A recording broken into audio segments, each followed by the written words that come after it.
Hello friends, first of all a very warm welcome to the channel of the Shri Academy. I myself Dikit Pooja Singh is here to explain the statistics part 1 chapter 4, that is time series. So let's start without wasting our time. First of all, introduction. Two related variables are studied by different methods in statistics. Two related variables are studied by different methods in statistics. So what is the time series? That is telling that two related variables. For example, if we want to study the population of the trend of the population of the country, so we will take the population ratio or the population number of the various years, then time will be one variable and the population is the other variable. Next point, a spatial method is applied to study the dependent variable among these related variables by taking time as an independent variable.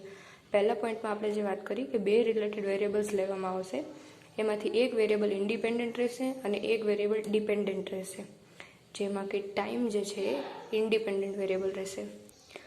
Third point, this data are studied in economics, sociology etcetera. For example, population of a country, agriculture production, wholesale price index, unemployment statistics et cetera.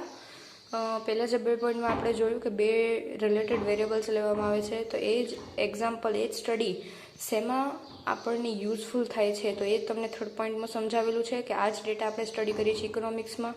તમે economics ભણતા જ હશો, એમાં તમે જોતા હશો કે તમને અલગ અલગ પોપ્યુલેશનમાં એગ્રીકલ્ચર પ્રોડક્શન માટે તમને અલગ અલગ ટેબલ્સ આપેલા હોય છે. તો એ ટેબલ્સ ક્યારે આપેલા હોય છે? જ્યારે પાસ્ટ ડેટા કલેક્ટ કરેલો હોય આપણે, તો જ તમને એ લોકો એ ડેટા આપી શકે. આમાં તમને એક્ઝામ્પલ પણ આપેલું છે, population of a country, unemployment statistics.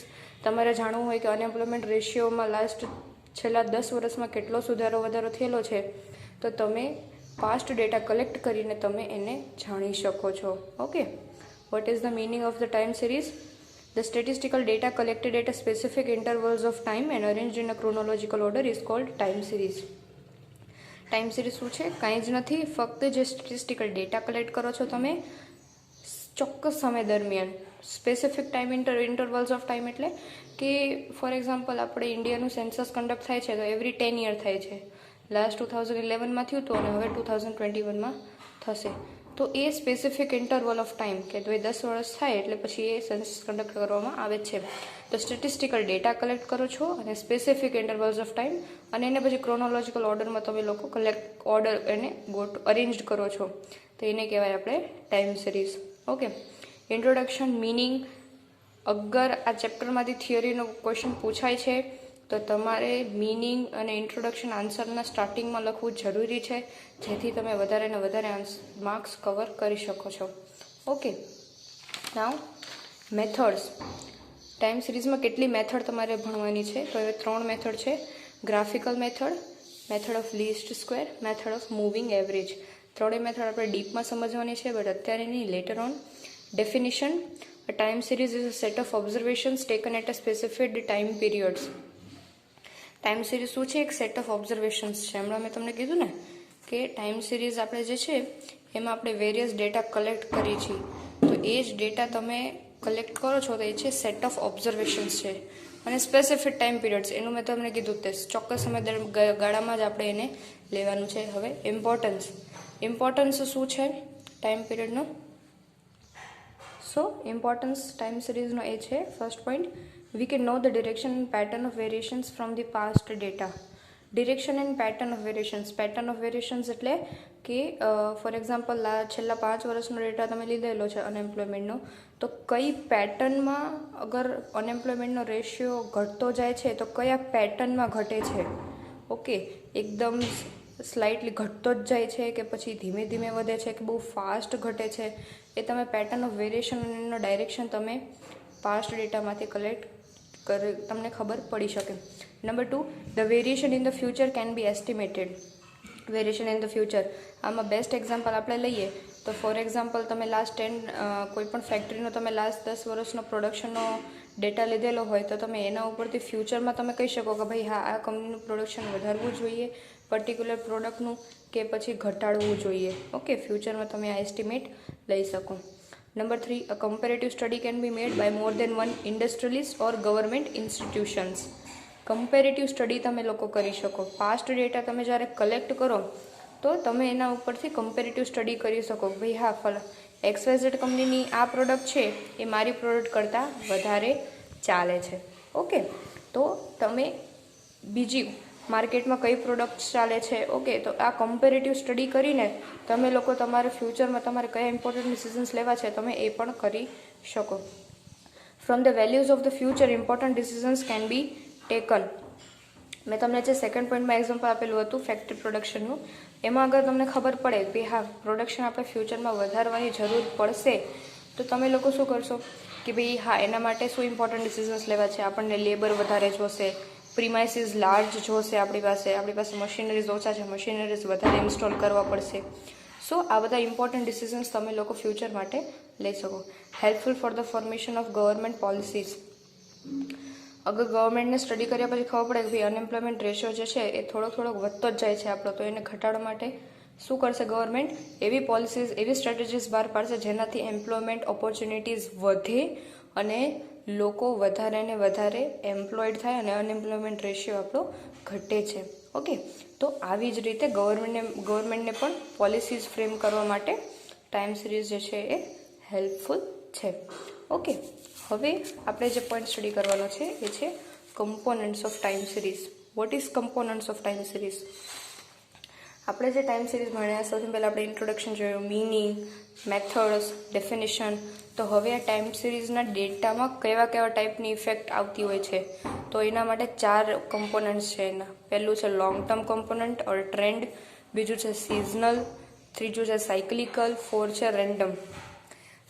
Long term ટ્રેન્ડને આપણે ટીટી તરીકે સિમ્બલ એને ટીટી તરીકે આપણે લખીએ છીએ, સિઝનલને આપણે એસટી તરીકે લખીએ છીએ, સાયકલિકલને સીટી અને રેન્ડમને આરટી. રેન્ડમને તમે ઇરેગ્યુલર કમ્પોનન્ટ પણ કહી શકો. બીજા નામ યાદ રાખવા તમને એમસીક્યુમાં પૂછી શકે કે લોંગ ટર્મ કમ્પોનન્ટને બીજું કયું કમ્પોનન્ટ કહેવાય, તો તમારે ટ્રેન્ડ લખવાનું આવશે. ઓકે, બીજું સિઝનલ કમ્પોનન્ટમાં 2 ઇફેક્ટ આવે છે, એક નેચરલ અને એક મેનમેડ. એ તો આપણે સમજીશું ત્યારે હું તમને સમજાવીશ અત્યારે. ઓકે, તો first of all long term component or trend. Long term component or trend શું છે? તો જે ટ્રેન્ડનો વેરિએશન જે હોય ને એ લોંગ ટર્મે હોય. ફોર એક્ઝામ્પલ લોંગ ટર્મે એની ઇફેક્ટ દેખાતી હોય તમને, તો લોંગ ટર્મે કેવી રીતે કયા બાબતમાં ઇફેક્ટ દેખાતી હોય? તો ફોર એક્ઝામ્પલ કોઈ કન્ટ્રીનો પોપ્યુલેશન છે તો ઓન ધ સ્પોટ પોપ્યુલેશન ના વધી જાય, ઘણો ટાઈમ હોય, ઘણા લાંબા સમયગાળા પછી લોંગ ટર્મ ઉપર તમે જુઓ ને તો એની પોપ્યુલેશન રાઇઝ થાય.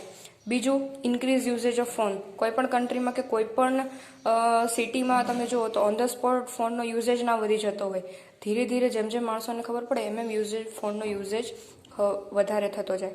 Third example decreasing death rate. મૃત્યુદર, માણસનો મૃત્યુદર. કોઈ પણ કન્ટ્રીમાં છે માણસો ઓન ધ સ્પોટ ના મરી જાય, કોઈ ધીરે ધીરે કોઈ બીમારી ફેલાણી હોય, કોઈ વાયરસ હોય, તો બરાબર છે એ કન્ટ્રીની હેલ્થ ઉપર વધારે ના ધ્યાન દેતા હોય, હોસ્પિટલ સર્વિસ ત્યાં ના હોય. ઓકે, તો એના લીધે ધીરે ધીરે જે છે ને એ ડેથ રેટ વધતો જતો હોય અથવા ઘટતો જતો હોય. ઓકે, ડિક્રીઝિંગ ડેથ રેટ, તો એ ધીરે ધીરે ઘટે. ઓકે, તો આ બધા એક્ઝામ્પલ્સ જે છે ને આ બધાની ઇફેક્ટ છે ને લોંગ ટર્મે તમને દેખાય, તમને ઓન ધ સ્પોટ ના દેખાય. બીજું છે આપણે ઇન્ડિયાની વાત લઈએ તો આપણે ઇન્ડિયામાં લિટરેટ ભણેલા ગણેલા માણસોનો રેશિયો જે છે એ ઓન ધ સ્પોટ નહોતો વધ્યો, બટ અત્યારે તમે જુઓ તો પહેલાં કરતાં ઘણું સારો લિટરેટ પર્સનના રેશિયો ઘણા વધારે છે આપણા ઇન્ડિયામાં. બટ આ ઇફેક્ટને કેટલો ટાઈમ લાગ્યો? અબાઉટ 60 to 70 યર્સ થયા લિટરેટ પર્સનના નંબર વધારવા માટે. ઓકે, હવે તો આ બધાને જે છે ને આ બધા એક્ઝામ્પલ્સ તમે લખી શકો લોંગ ટર્મ કમ્પોનન્ટ માટે. Now seasonal component. Seasonal component શું છે? વેરિએશન ઓલમોસ્ટ રેગ્યુલરલી હોય, લેસ ધેન અ યર હોય. સમર, વિન્ટર, મોન્સૂન, બરાબર, સ્પ્રિંગ સિઝન, એટલે less than a year. Variations almost જે છે ને એ રેગ્યુલર જ હોય. હવે આમાં 2 ઇફેક્ટ છે, નેચરલ અને મેનમેડ. તો નેચરલ અને મેનમેડ કઈ રીતે? સિઝનલમાં આપણને તો એમ થાય ને કે ભાઈ સિઝન તો 3 જ હોય, એમાં મેનમેડ કઈ રીતે? તો એમાં જો તમને કહું, ફોર એક્ઝામ્પલ સમર હોય તો સમરમાં ઓન ધ સ્પોટ ફેન્સની ડિમાન્ડ વધી જાય. બીજું વિન્ટરમાં વુલન ક્લોથ્સની ડિમાન્ડ વધી જાય. તો આ બધું તો નેચરલ થયું. મેનમેડ કઈ રીતે? મેરેજ સિઝનમાં ઓર્નામેન્ટ્સની ડિમાન્ડ વધી જાય, ઉત્તરાયણના વખતે કાઇટ્સની ડિમાન્ડ વધી જાય. પછી વીકેન્ડ્સ હોય ત્યારે રેસ્ટોરન્ટમાં કસ્ટમર્સ વધારે આવતા હોય. ઓકે, તો આ બધી જે છે ને એ ઇફેક્ટ ઓફ મેનમેડ ફેક્ટર્સ છે. તો આવી રીતે આ સિઝનલ કમ્પોનન્ટ છે. Okay, cyclical component. તો what is cyclical component? Variations occur at regular intervals of more than a year, effects of cyclical component. સિઝનલમાં શું હતું? લેસ ધેન અ યર હતું, બટ અહીંયા સાયકલિકલમાં મોર ધેન અ યર છે. અહીંયા period of oscillation તમારો જે હોય એ 2 to 10 years હોય ઓર 40 to 50 yearsનો હોય. મોર દેન 1 year છે એટલે 2 to 10 years or it can be also 40 to 50 years. For extra gratia, boom and recession. Boom and recession આ તમે સાયકલિકલ કમ્પોનન્ટમાં લઈ શકો. સાયકલિકલ કમ્પોનન્ટની જે ઇફેક્ટ છે એ નોર્મલી ફિનાન્શિયલ માર્કેટમાં અને ટ્રેડમાં વધારે જોવા મળે છે. For example price of shares હોય.